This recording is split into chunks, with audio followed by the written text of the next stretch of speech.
These are section 6.2, which is volume of solids of revolution. They give me the square root of x, y equals 0, x equals 3. It should enclose a region something like this. You want to make a sample rectangle.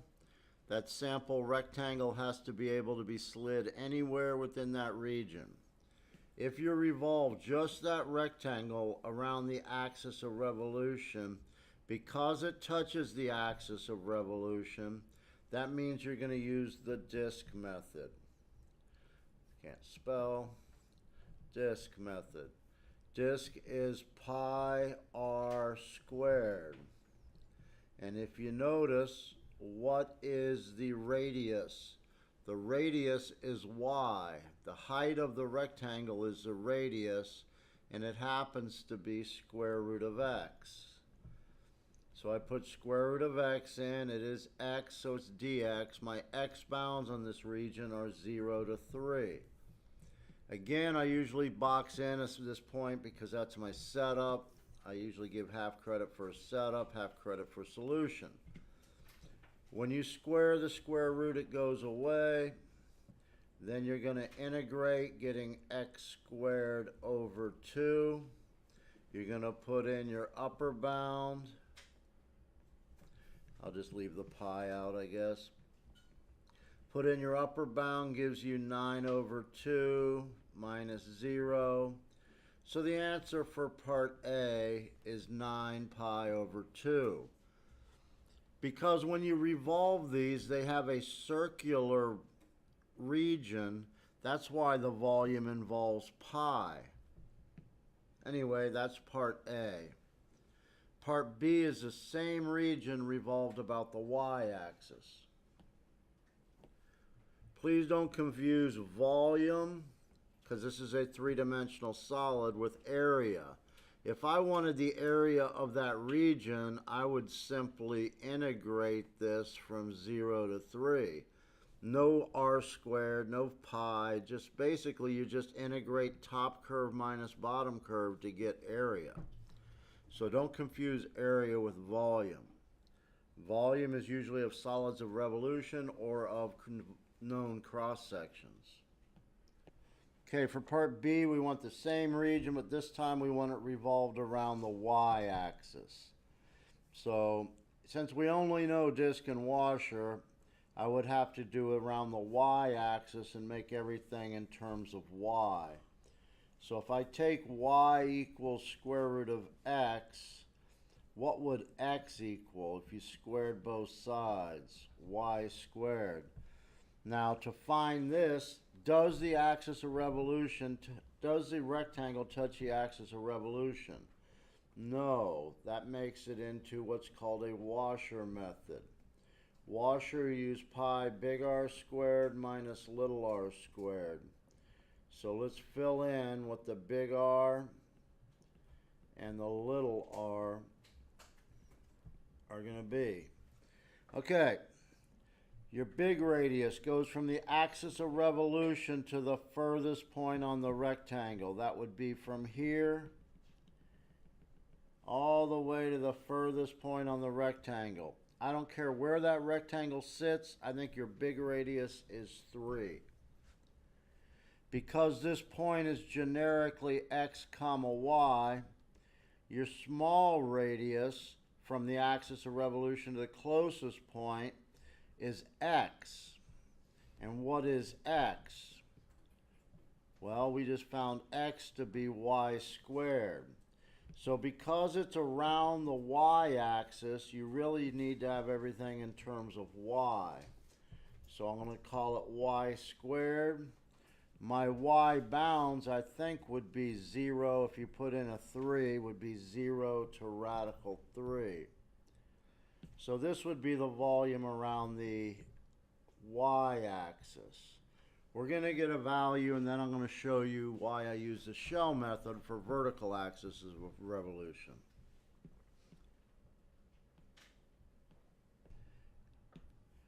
Okay, let's continue then, I guess. This would be integral of 9. That would be y to the 4th power to a power. You multiply exponents. Integrate 9 to get 9y. Raise to 1 higher, divide by the 1 higher. You're going 0 to radical 3. So if you put in your radical 3, you get 9 radical 3 minus radical 3 to the 5th over 5 minus putting in zeros, 9 times 0, and 0 to the 5th over 5 is 0. So here is your answer. Pi 9 radical 3 minus, I don't know if you want to call it 3 to the power over root, so that would be power over root. I could factor out a square root of 3 to simplify the answer a little bit, but let me show you how I would do the same thing using shell method. Let me sketch the region again.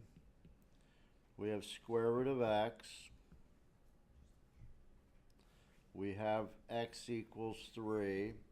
We still have this region. We're still revolving it around the y-axis.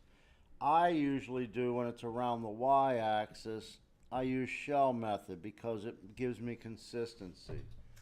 If I use a shell method for vertical axes and disk and washer for horizontal axes of revolution, everything will always be in terms of x, and my rectangles will always be vertical. Anyway, the formula for shell is 2 pi RH. If I revolve this rectangle around the y-axis, please notice that it creates a cylindrical shell. That's why it's called the shell method. This point is x comma y. So the radius goes from the axis of revolution out to the rectangle. Your radius is going to be x. So your radius is x. The height, many times, the height is simply y. The height of the rectangle is y, which is what? Radical x. And it would be 0 to 3. So here's the setup if I use a shell method. I find it easier to use shell method around vertical axes of revolution. If I do it correctly, I should end up with the same answer. This is x to the 1 1/2. You're going to raise it to the 5/2 and divide by 5/2. Dividing by 5/2 means times 2/5. So that's 4/5 pi times x to the 5/2, 0 to 3. 4 pi over 5. This would be 3 to the 5/2 minus 0. So you get 4, I don't care how we write it, 3 to the 5/2 pi all over 5. Now, it looks different than this other one. Let's see if we can reconcile our differences. Let's go back. Here's what I had on this one. So, let's make sure we're looking good. I bet decimal-wise they should be equivalent, but I want to see if I can make them look equivalent. This is 3 to the 1/2. 9 could be called 3 to the what? 3 to the 2nd. And then you have minus 3 to the 5/2, and this is over 5. I'm going to factor out a 1/5. So that puts this over 5. If I do that, you take this times 5 and this times 5. So this would become 5 times 3 to the 5/2 minus, these would cancel, 1 3 to the 5/2. So I'd have pi over 5. 5 minus 1 would be 4 times 3 to the 5/2. And notice, I hope that matches this other one. Anyway, it's the same answer either way you do it. Let's look at part C. Okay, we're gonna look at number 71 in in 6.2. So this is 6.2, problem 71. Volumes of solids with known cross sections.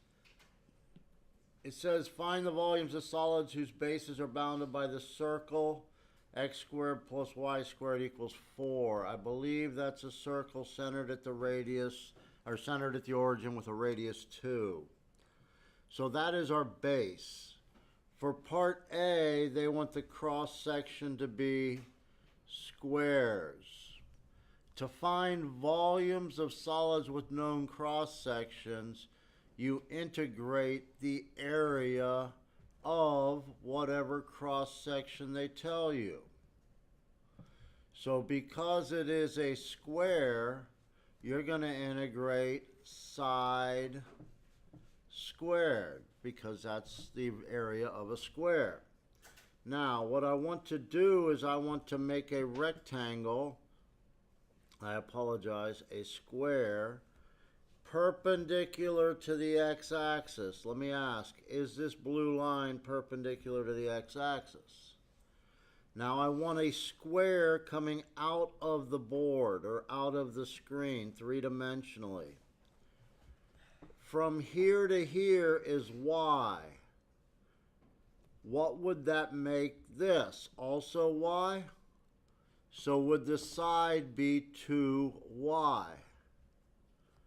And what do I know? If x squared plus y squared equals 4, you could subtract the x squared and take the square root of it.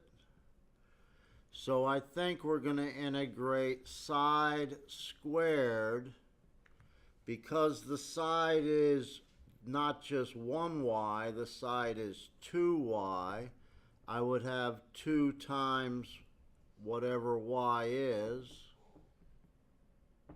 and the bounds would be would be negative 2 to 2, which is what this region is bounded by, negative 2 to 2. If you see symmetry, maybe you understand that it might be easier to integrate from 0 to 2 and double it, because 0 to 2 is only half the circle, and if I went 0 to 2 and half of it and doubled, it'd give me the whole thing. Anyway, here's the setup. Let's get the answer. 2 stays out front. When you integrate or square 2, you get a 4. When you square the square root, it goes away. So I think I can pull an 8 out and integrate 4 minus x squared. So again, let's put it over here. Pull the 8 out. We're integrating 4 minus x squared. If you integrate 4, you get 4x. X at 3 over 3 when you integrate. We're going 0 to 2. Putting it at 2, give me 8 minus 8 thirds. And if you put in zeros, gives you zeros. So that in turn gives me, what is 8? Is 8 24 thirds minus the 8 thirds? Yeah, that looks good. So what does that give me? 16 thirds, I believe. 4 and 4, 16. So that's 80 and 48, 128 thirds. Hopefully that's the answer we get in the textbook as well. Okay, for 72b, they wanted the cross sections. It's the same equation. We still have x squared plus y squared equals 4. You would still have y equal what? The square root of 4 minus x squared if you wanted to solve it for y. This time, however, and we're still going negative 2 to 2 because the radius of the circle of the base is 2. This time they want us to do equilateral triangles. So this time I'm going to have a triangle, an equilateral one, perpendicular to the x-axis, so I'm perpendicular to the x-axis, coming out of the board like this. Just like before, this is y and this is y, so the whole base is 2y. So if I transpose it over here, you'd have 2y. If it's equilateral, it would be 2y on every side, right? Excuse me. Because we want the volume of a known cross-section, and I believe it is a triangle. What is the area of a triangle? Well, I think it would be 1/2 base height. So I would have 1/2 integral base times height. And again, we're going to have everything in terms of x, I hope, because it's perpendicular to the x-axis. And we'll just be filling this in. And yes, the bounds are -2 to 2, unless I go 0 to 2 and double it. So anyway, let's look at this triangle. If I drop an altitude, do you agree the base is 2y? The base is 2y. So what is y? It's over here. So for the base, I'm going to put 2. Let me fill it in into here. Let's make a little room. For the base, it's going to be 2 radical 4 minus x squared times the height. The height here, I think, if I separate this 2y, it would be y, y, and if you knew your special right triangles or use Pythagorean theorem, you'd get your height to be y times radical 3, or radical 3 times y. And what is the y again? It's over here.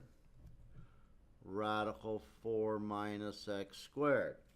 So that's what I'm going to put in here is radical 3 times, I'll make a little room, radical 4 minus x squared.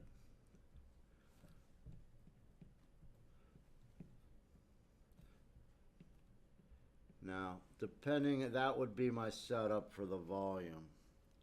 Now, depending upon your ability and your background, everybody, I hope, knows triangles area are 1/2 base times height.